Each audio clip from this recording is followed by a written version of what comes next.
culo. Now! Don't want.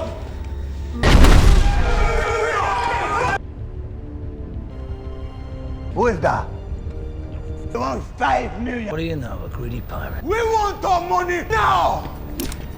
Wooden shit! No!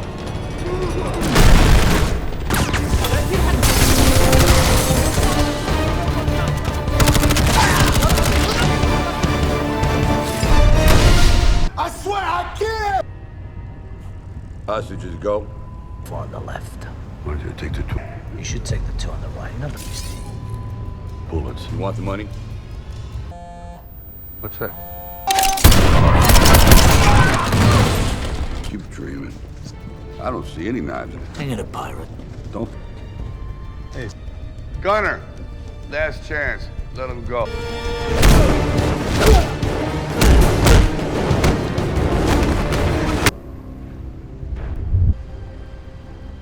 How you doing, Barney? Pretty good, maybe. Let him go. Call you on the telephone. Same old thing. Always knowing my love on no ship. None of you cool?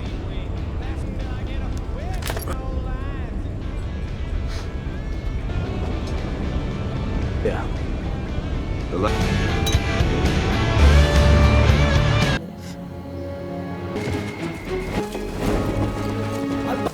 Te dijeron tu fuerza divertida. Se puede atacar. Llama a su padre. Adiós, invasor.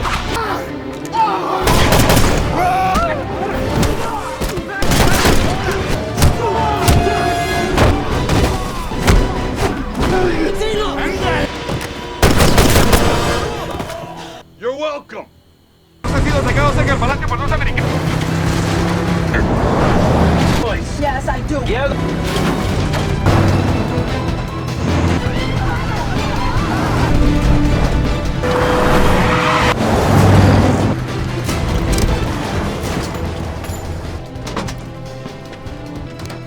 There's no time.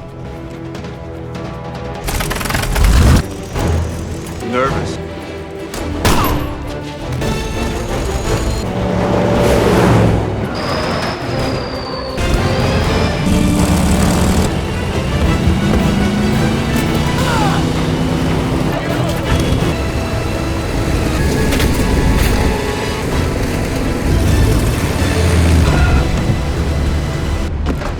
Where's the girl?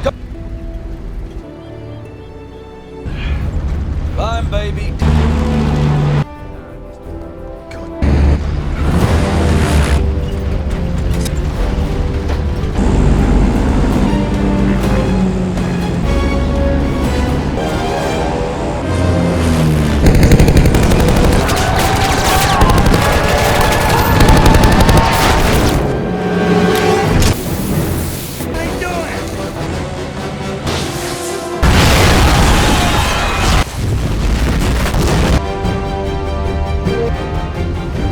Statement.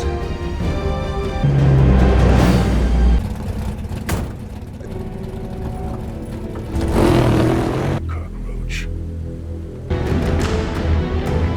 Friends die together. Don't make me hurt you, Yang. Come on. What is? My life, because they're told. My life is harder than your. For your family, right?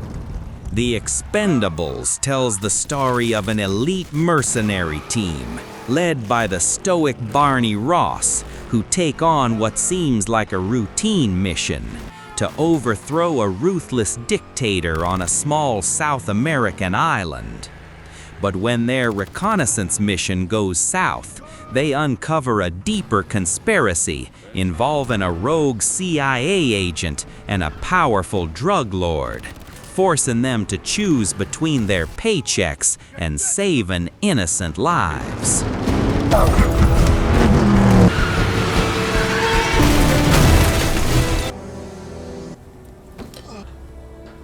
Yang!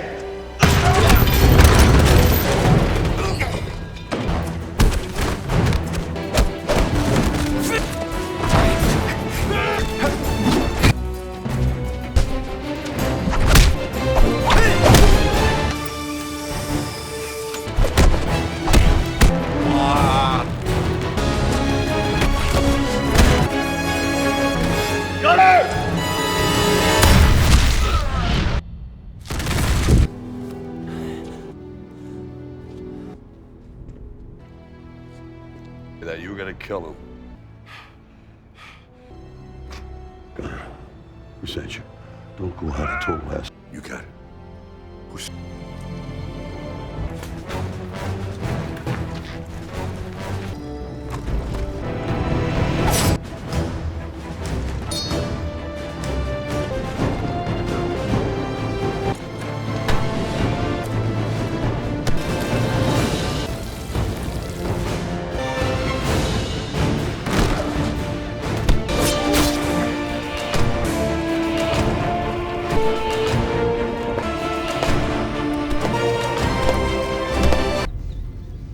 No hay nadie aquí. Un beso.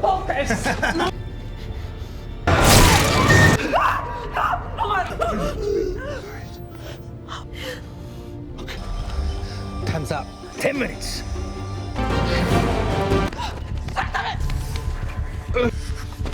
Seal the building.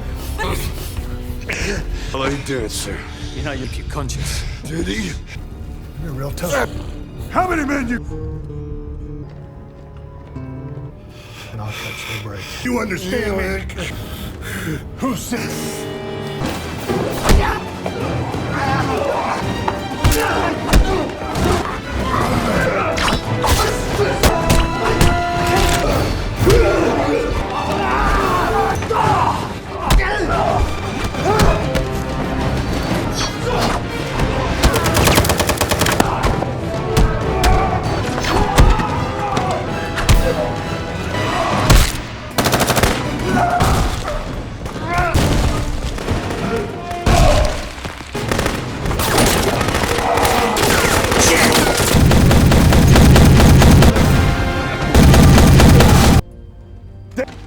Come on.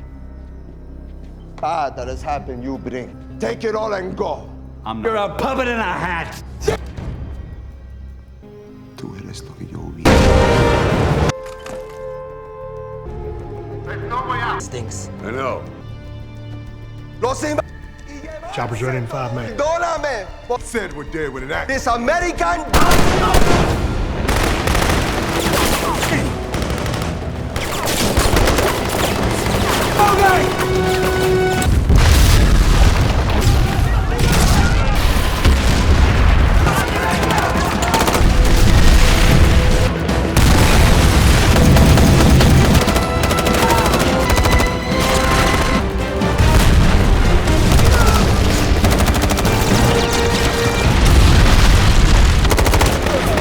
I'm out!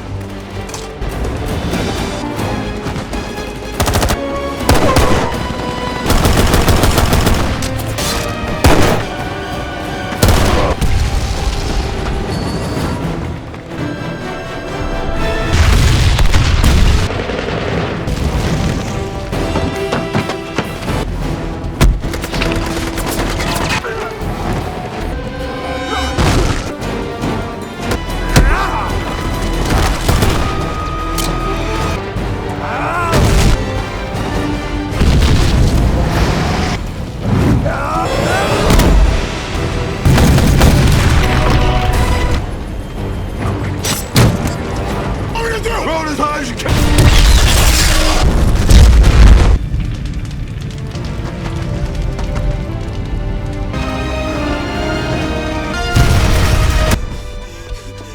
Or I'll put a bullet through her eye. Oh, fishing. I do that because I saw the big picture. We're both the same. Why the hell did you come after me?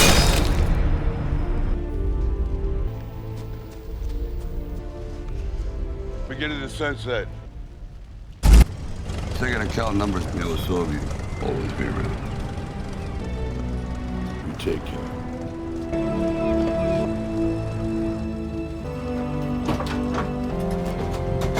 Truthfully?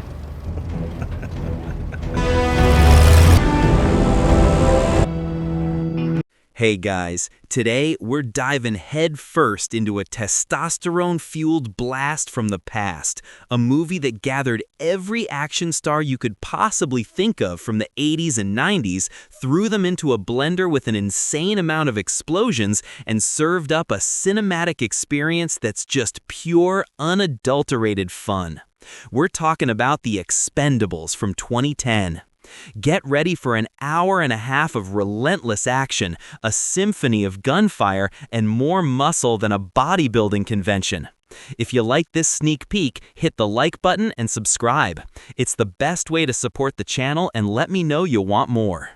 Our journey kicks off in the choppy, inky black waters off the coast of Somalia, where a dilapidated cargo ship bobs menacingly under the cover of night. Inside, innocent hostages, their faces etched with terror, are bound and guarded by heavily armed pirates, their crude automatic weapons glinting in the dim light. The tension in the air is thick, a palpable fear that settles deep in your chest.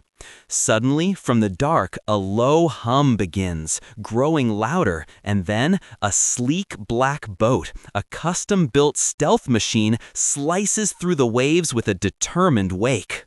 On board, a crew of legends, Barney Ross with his perpetually squinting eyes and a grizzled beard that screams "seen too much."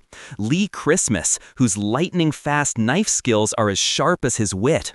Yin Yang, the compact, lethal martial artist. Toll Road, the imposing demolitions expert whose quiet demeanor belies a devastating power. And Hail Caesar, the towering, shotgun-wielding force of nature.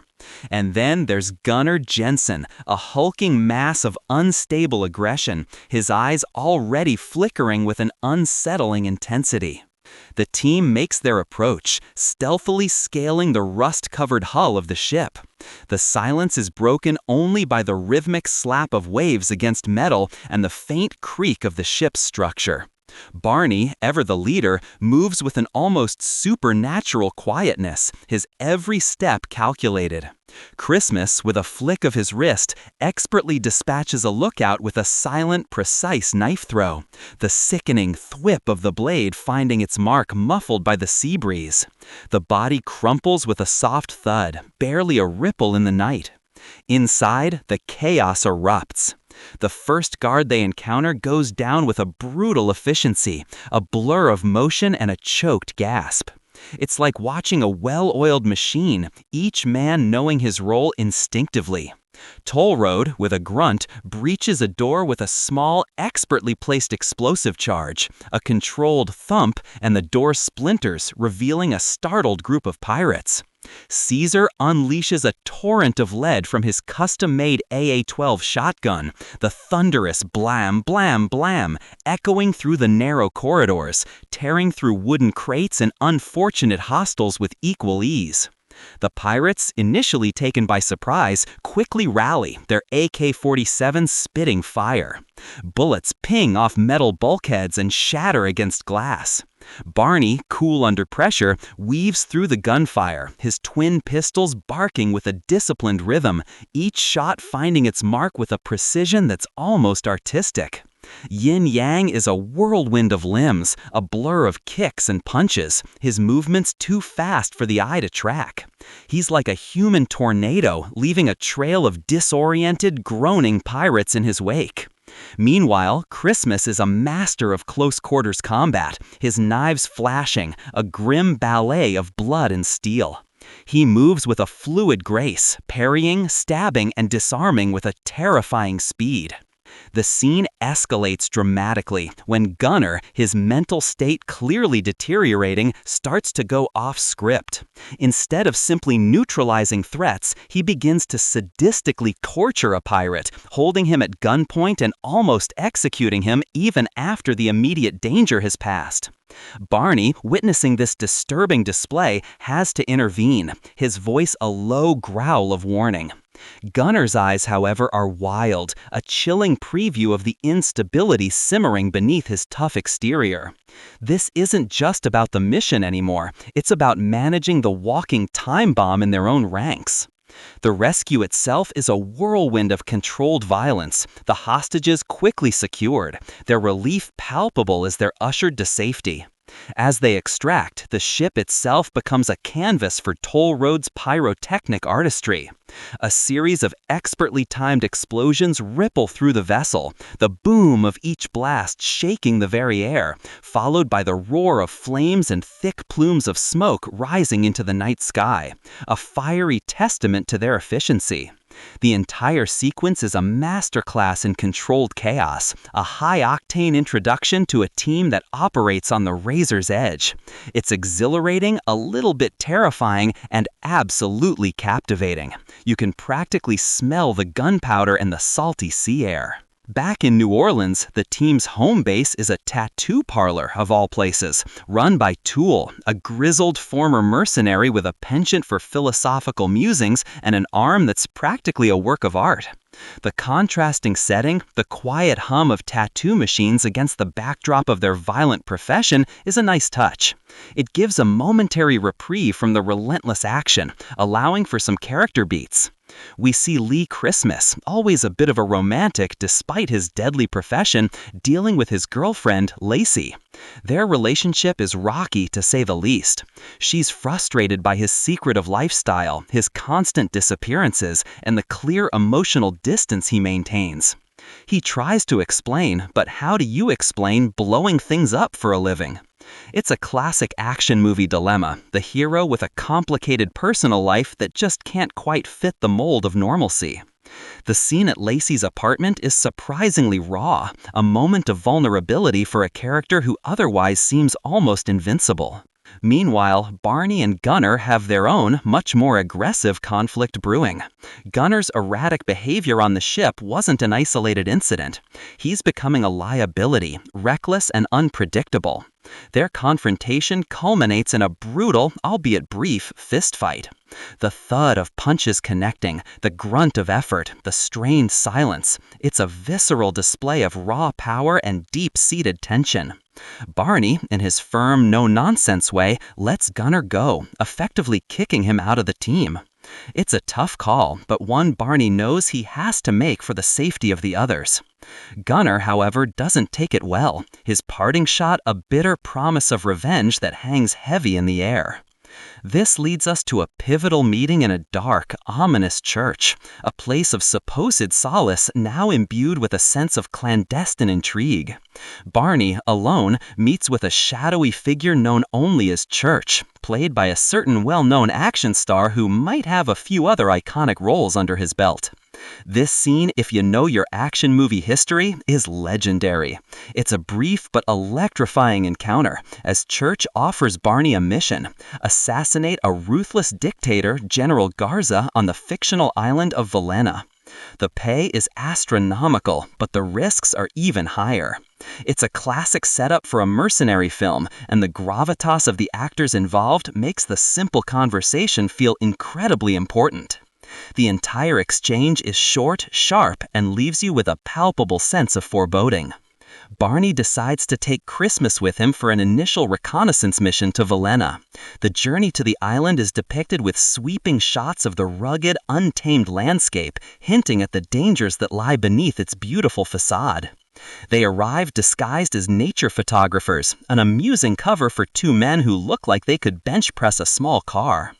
Their initial exploration feels tense, the quiet observations punctuated by the constant threat of discovery. They navigate the bustling market, a kaleidoscope of colors, sounds, and smells. But underneath the vibrant surface, they see the oppression firsthand. The omnipresent, heavily armed soldiers of General Garza patrol with an air of absolute authority, their boots thudding on the cobblestones, their gazes hard and unyielding. The villagers move with a wary quietness, their eyes downcast, a chilling testament to the dictator's iron grip. The atmosphere in Villena is thick with fear, and it's not long before Barney and Christmas witness the brutal reality of Garza's regime. They see public beatings, the casual cruelty of the soldiers, the despair in the eyes of the populace. It's a stark reminder that this isn't just a job, it's about lives being crushed under a tyrannical heel. During their recon, they make contact with Sandra, a local woman who proves to be a surprising source of information and, more importantly, a moral compass for Barney.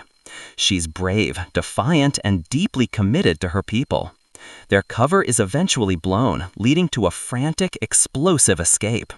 The crack of rifle fire rips through the market, sending civilians scattering in terror. Barney and Christmas, caught in a sudden ambush, react with practiced precision. They leap over market stalls, dodging a hail of bullets, their movements a blur of controlled chaos. The chase is on, through narrow alleyways, past crumbling buildings, the roar of pursuing vehicles echoing behind them. Barney and Christmas, despite being outnumbered, fight with a ferocity that's thrilling to watch. Bullets rip into the stone walls around them, sending chips flying, the air thick with the smell of dust and cordite. They take down soldiers with efficient, brutal movements, Barney's pistols spitting fire, Christmas's knives flashing with. The team's unity is further strained by Gunner's return, but not as an ally.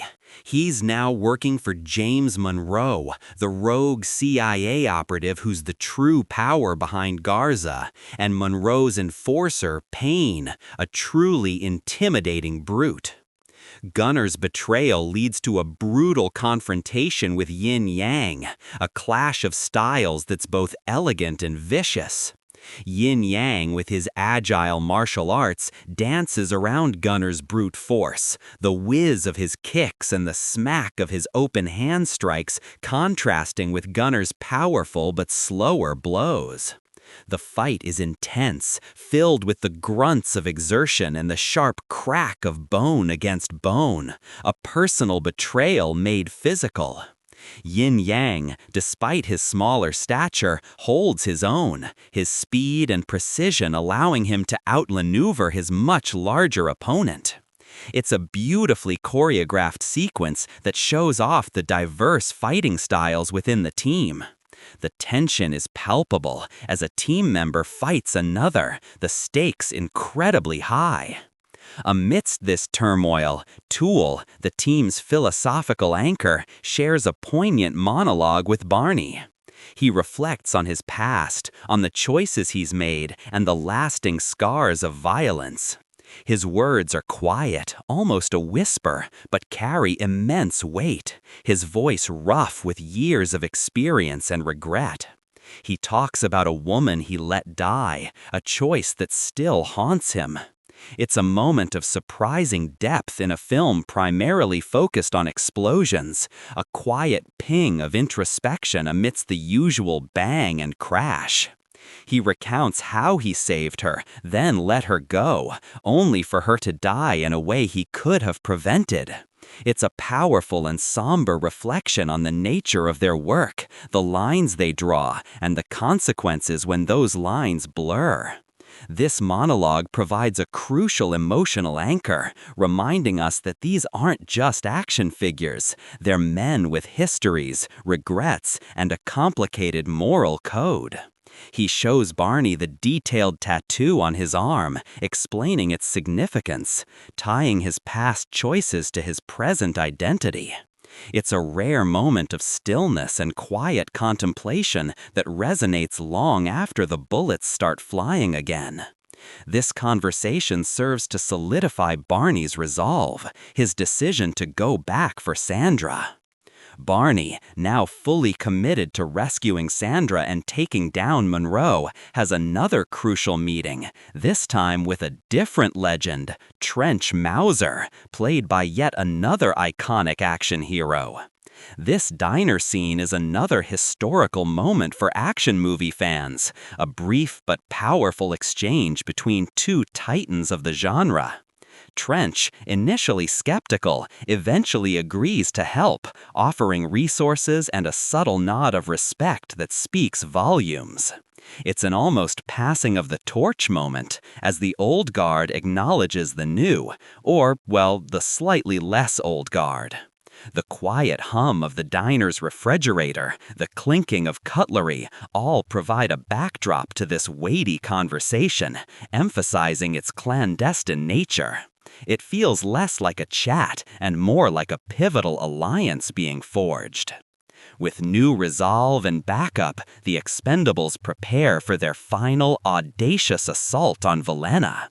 The preparation sequence is a gearhead's dream, weapons being cleaned and assembled, explosives being rigged, plans being meticulously drawn out. The click-clack of gun parts fitting together, the focused expressions on their faces, the quiet determination, it builds anticipation for the coming storm.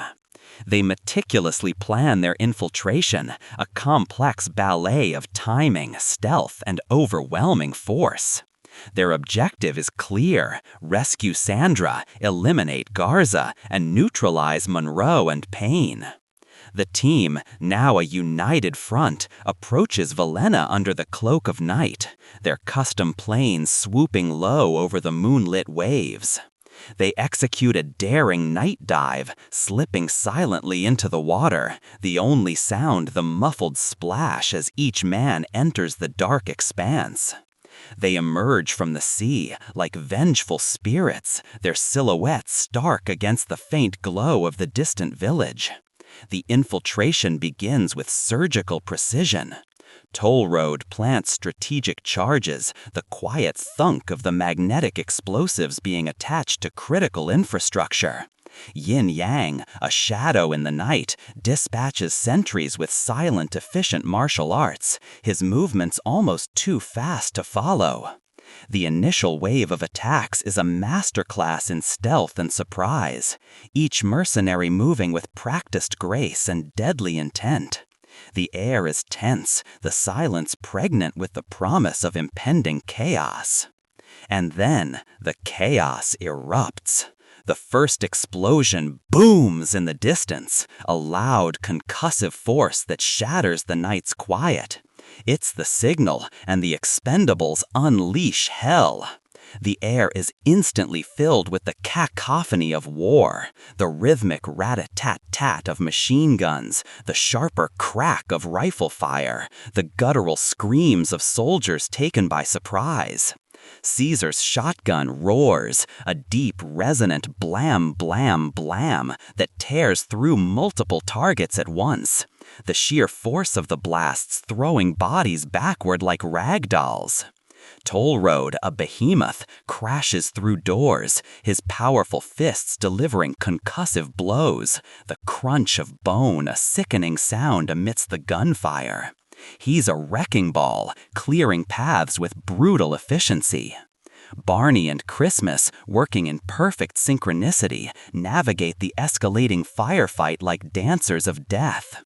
Barney's twin pistols are an extension of his will, spitting fire and lead with relentless precision. The ping of empty shell casings hitting the ground is almost musical. Christmas, a whirlwind of blades, moves through the close-quarters combat like a specter, his knives flashing, leaving a trail of rapidly bleeding, incapacitated soldiers in his wake. The schwick of his knives finding their mark is a chilling sound. The action is relentless, a continuous wave of adrenaline-pumping violence. They split up, each tackling different objectives, but their communication is seamless, a silent understanding honed by years of fighting side by side. Their primary objective, rescue Sandra. They battle their way through hordes of Garza soldiers, the firefights moving from one room to another, upstairs and across courtyards. The environment itself becomes part of the choreography. Bullets tearing through furniture, plaster exploding from walls, the floor littered with spent cartridges and fallen enemies. Barney, leading the charge, finally confronts General Garza, who, it turns out, is little more than a puppet for Monroe. The reveal is quick, the truth hitting Barney with a cold precision. But before they can fully deal with Garza, Monroe and Payne make their appearance, the true architects of the island's misery. Monroe is slick, charismatic, and utterly ruthless, a true villain. Payne, his loyal enforcer, is a mountain of muscle, radiating pure, unadulterated menace. Just when things seem to be at their most dire, a surprising figure re-enters the fray, Gunnar Jensen. Having had a change of heart, or perhaps a moment of clarity, he returns, unleashing a barrage of fire upon Garza's men, his heavy machine gun creating a devastating suppressive fire. The brrr-rrr of his gun is a welcome sound, a sign that the team is whole again, even if his redemption is born of violence. It's a classic action movie trope, the wayward comrade returning in the nick of time, and it's executed with satisfying aplomb. The battle now becomes a three-way dance of death, the Expendables versus Garza's forces, with Monroe and Payne trying to escape the unraveling chaos. With a gritty and rough, Barney and Gunner's reunion is brief, a silent acknowledgement of their shared history and a return to their deadly brotherhood. The tension between them, though still present, is overridden by the immediate need for survival. Gunner's brutal efficiency with his heavy weapon adds a new layer of destructive power to the team's assault. He's a one-man army, tearing through waves of soldiers with a primal fury. The entire scene is a symphony of coordinated destruction, each member of the team playing their part perfectly, a deadly orchestra of firepower and combat expertise. The climax of the battle sees Barney go toe-to-toe with Payne, Monroe's brutal enforcer.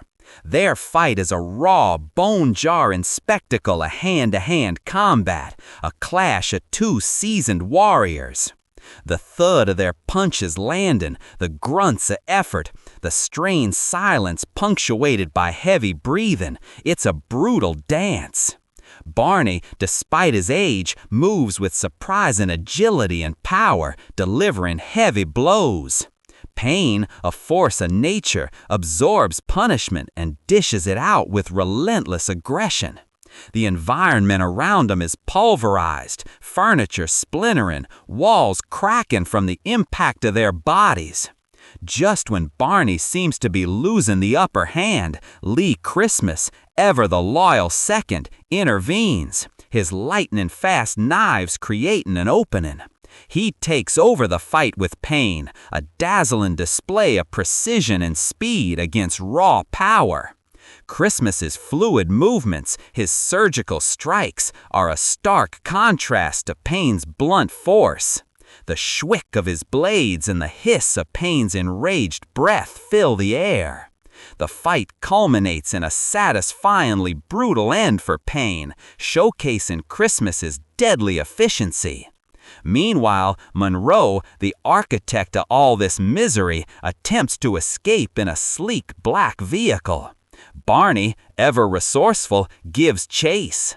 The island, now a war zone, is alive with explosions, gunfire, and the roar of engines. It's a high-stakes pursuit, a battle between good and evil speeding towards an inevitable collision.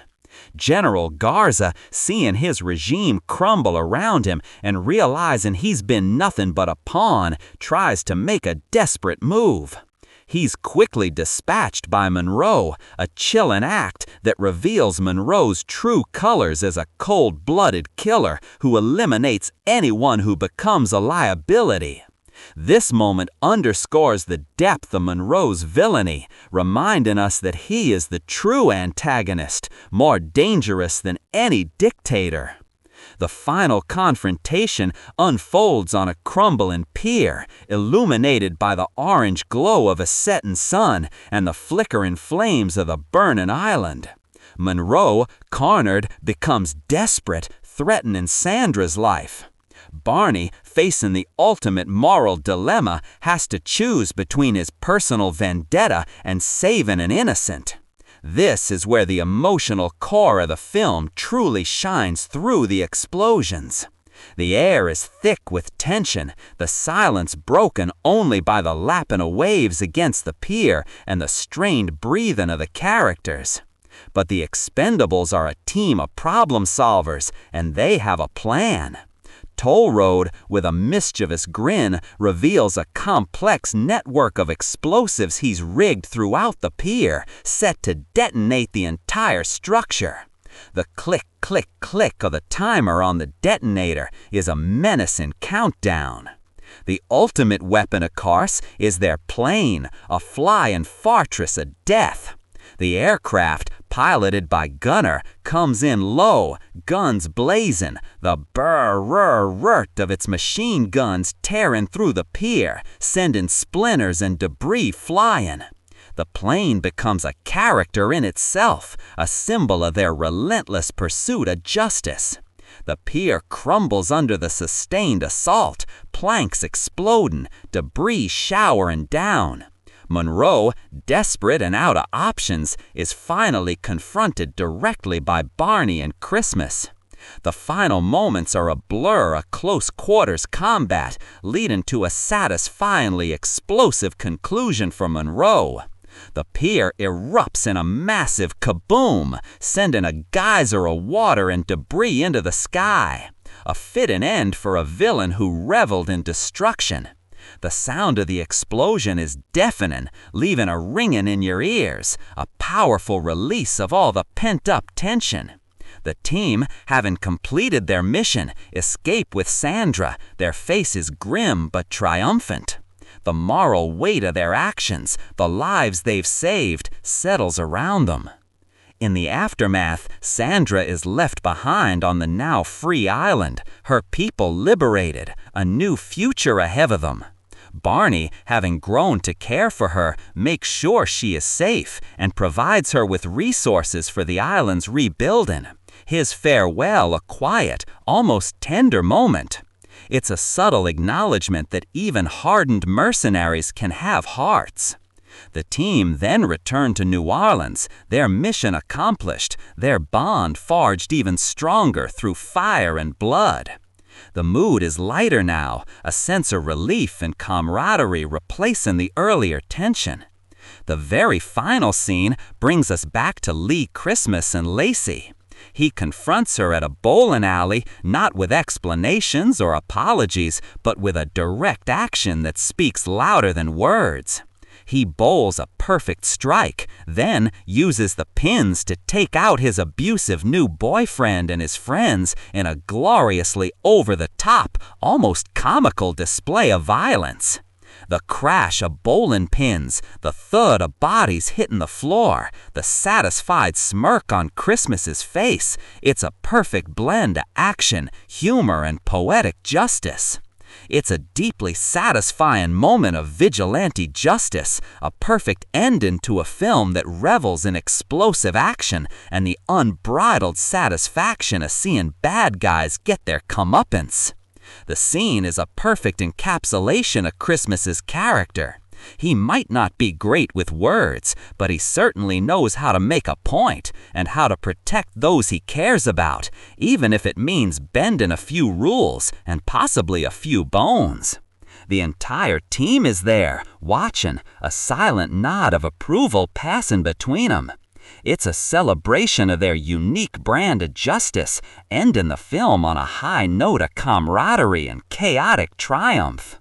The final shot of the team, smiling, laughing, and together, leaves you with a feeling of warmth, a sense that these guys, despite their questionable methods, are ultimately good men. It's a testament to the enduring appeal of the classic action hero archetype. Men who fight for what's right, even if they have to blow up half a country to do it. As the dust settles and the credits prepare to roll, what truly resonates from the Expendables isn't just the symphony of explosions or the ballad of bullets, but the quiet strength found in unity. It reminds us that even the most jaded among us can find purpose in protecting the innocent, and that true courage often means facing not just external foes, but the inner demons that weigh us down. The film, beneath its thunderous exterior, gently nudges us to consider the value of loyalty, the cost of freedom, and the enduring power of a brotherhood forged in fire, leaving us with a powerful reflection on the sacrifices made for a greater good. The Expendables delivers exactly what it promises, a no-holds-barred action fest packed with legends. It's a pure nostalgia trip, celebrating the old school action genre with a knowing wink and a whole lot of firepower. What an absolute blast!